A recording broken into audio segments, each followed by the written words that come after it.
Assalamualaikum warahmatullahi wabarakatuh. Hmm, saya Syahada Amelia Ramadina dengan NIM B9321-9145 akan menyampaikan hasil review saya mengenai teori perkembangan karir Ginsberg dan Donald Super. Untuk yang pertama, kita akan membahas konsep umum. Tapi sebelumnya, sebelum masuk konsep umum, dalam teori karir Ginsberg itu merupakan teori yang pertama yang memfokuskan proses pemilihan karir berdasarkan tahap perkembangan individu. Nah, untuk ide dasar teori ini muncul dengan asumsi bahwa proses pemilihan merupakan bagian dari proses perkembangan individu itu sendiri. Nah, untuk konsep umumnya itu yang pertama, faktor emosional mengambil peran yang penting dalam perkembangan karir menurut teori Ginsberg. Yang kedua, itu ada 4 komponen yang memberikan kontribusi pada proses pemilihan karir individu selama usia remaja. Nah, apa saja 4 komponen tersebut? Itu ada pengujian mengenai realita, ada perspektif mengenai kesesuaian waktu perkembangan, kemampuan menunda kepuasan, dan kemampuan menerima dan mengimplementasikan perencanaan karir. Untuk konsep umum yang ketiga itu dalam proposalnya Ginsberg dan kawan-kawannya itu ada 2 tipe kepribadian dalam studi yang mereka lakukan. Itu ada kepribadian yang berorientasi pada pekerjaan dan kepribadian yang berorientasi pada prinsip kesenangan saja. Untuk selanjutnya ada unsur perkembangan dan pemilihan karir. Itu ada 3 unsur menurut teori ini. Yang pertama ada unsur proses, yang kedua ada unsur irreversibilitas, dan yang ketiga ada unsur kompromi. Untuk unsur proses, itu pilihan pekerjaan merupakan suatu proses. Jadi, kenapa dikatakan suatu proses? Karena dalam pemilihan pekerjaan itu dilakukan sepanjang hidupnya oleh individu. Hingga individu itu menemukan karir yang benar-benar pas untuk dirinya. Untuk unsur yang kedua ada unsur irreversibilitas. Itu maksudnya pilihan pekerjaan itu tidak bisa diubah dan tidak bisa dibalik.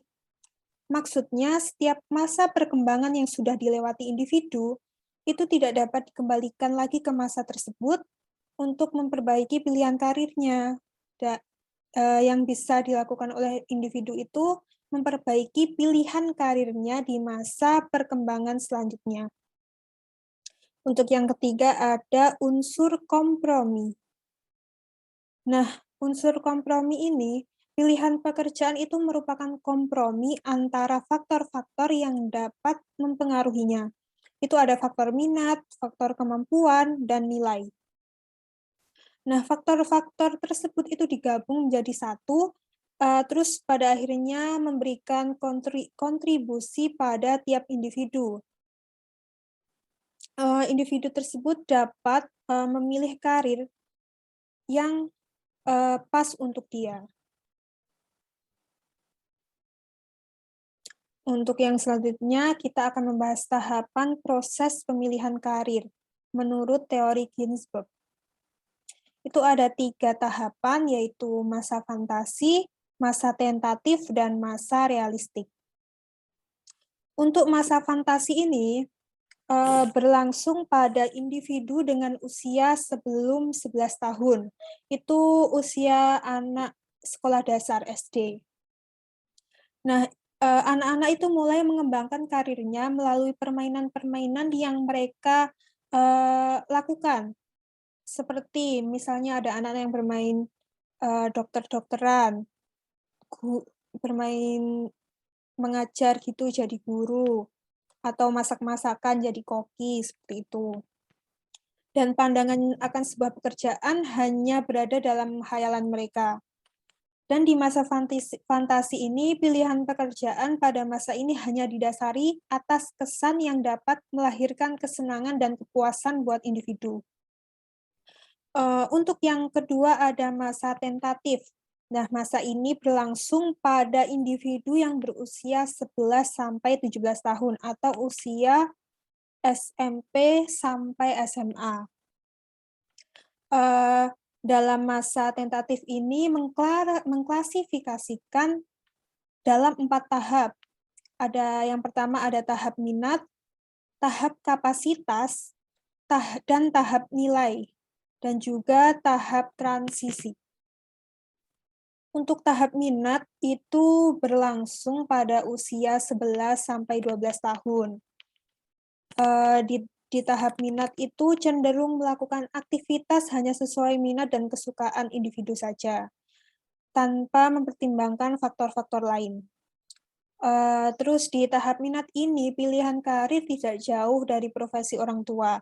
Jadi misal kayak orang tuanya itu guru, jadi terus anak itu pengen bilang, aku pengen jadi guru lah seperti ayahku gitu. Untuk yang kedua ada tahap kapasitas di masa tentatif, itu berlangsung pada usia 12 sampai 14 tahun. Nah, individu mulai memperkenalkan ide tentang kemampuan terhadap pemilihan karirnya. Terus individu juga mengurangi identifikasi terhadap peran ayah atau orang tua sebagai konsekuensi pilihan karir. Jadi dalam masa tahap kapasitas itu, individu mulai mengesampingkan karirnya orang tua.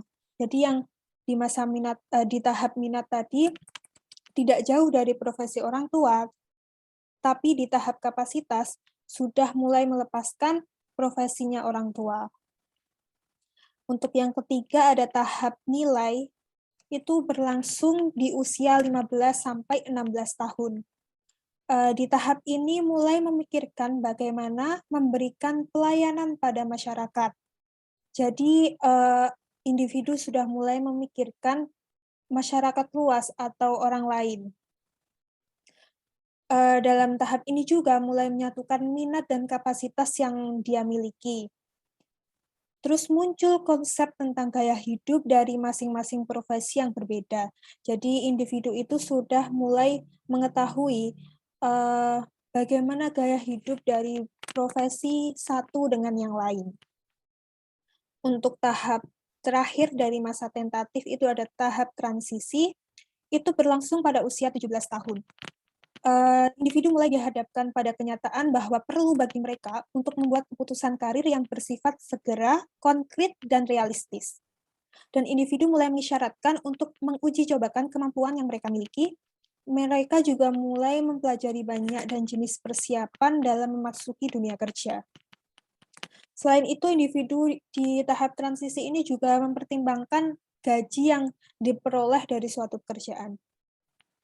Untuk tahapan proses pemilihan karir yang terakhir itu ada masa realistik. Nah, masa realistik ini berlangsung pada individu dengan usia 17 tahun ke atas atau usia 18 sampai 24 tahun. Itu di masa kuliah atau masa mulai bekerja.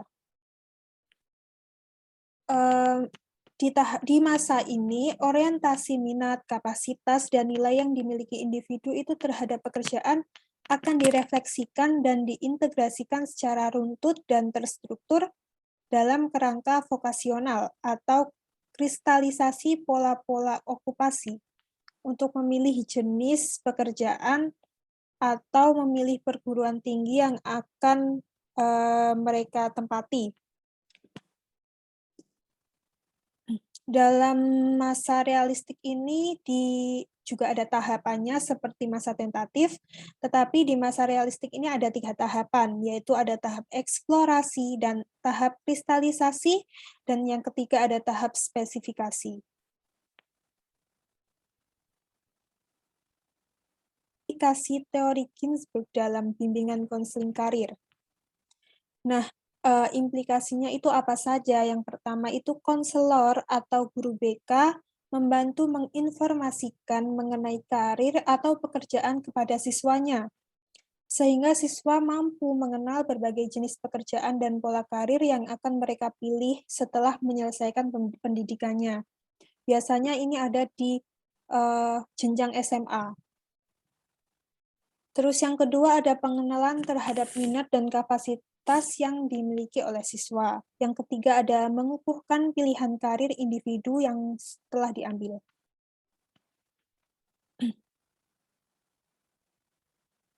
Nah, untuk poin penting dalam teori Ginsburg ini, itu ada 3 sebenarnya. Nah, yang pertama itu Ginsburg melakukan pengamatan dan wawancara dengan sampel yang terdiri atas jenis laki-laki saja dari keluarga yang pendapatannya di atas rata-rata. Nah, dari sejak tahun 1970, teori Ginsburg ini mengalami perbaikan di beberapa bagian. Dan Ginsburg juga pernah berkata, pemilihan pekerjaan merupakan proses pengambilan keputusan yang berlangsung seumur hidup bagi mereka yang mencari kepuasan dari pekerjaannya. Keadaan ini mengharuskan mereka berulang-ulang melakukan penilaian kembali, dengan maksud mereka dapat lebih mencocokkan tujuan-tujuan karir yang terus berubah-ubah dengan kenyataan dunia kerja. Itulah review dari saya. Kurang lebihnya mohon maaf. Terima kasih. Wassalamualaikum warahmatullahi wabarakatuh.